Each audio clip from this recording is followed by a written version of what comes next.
তো আজকে তো পূর্ণিমা, তোমরা সবাই জানো হয়তো। এই ড্রেসটা যেটা আমি পরে আছি কি তোমাদের সাথে আমি শেয়ার করে দিয়েছি অলরেডি। আর যেহেতু পূর্ণিমা সেই কারণে এসছি একটা পান নিতে, কিন্তু এখানে অলরেডি অনেক জল জমে গেছে। তাও দেখি একটা ছোটোখাটো পাই নাকি। চলো, এখানটা সব পান গাছ ছিল, সব এখানে ভর্তি পান গাছ ছিল, এত জল হয়েছিল সব জলে নষ্ট হয়ে গেছে। পানটাই নিয়ে নিই যেহেতু নিখুঁত আছে। চলো এবার কয়েকটা দূর্বা তুলে নেব। দূর্বা তোলা হয়ে গেছে। তারপর আমরা মা আর আমি মিলে চলে আসলাম পুজোর ঘরে।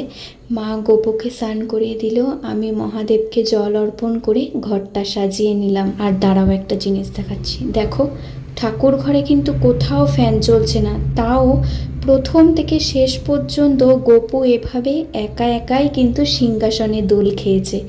আমাদের পুজোর সব কিছু তৈরি হয়ে গেছে, আর এবার আমি পাঁচালিটা পরে নিলাম।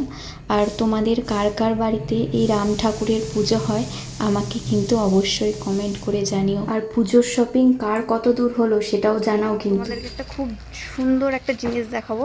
ছাদে এসেছি, ঠিক আছে, দাঁড়াও দেখাচ্ছি। আমাদের এখানটা পুরো কাশ ফুলে ভরে গেছে, কি সুন্দর লাগছে দেখতে, দেখো। আজ আসি, আবার অন্য কোনো দিন অনেক গল্প করব।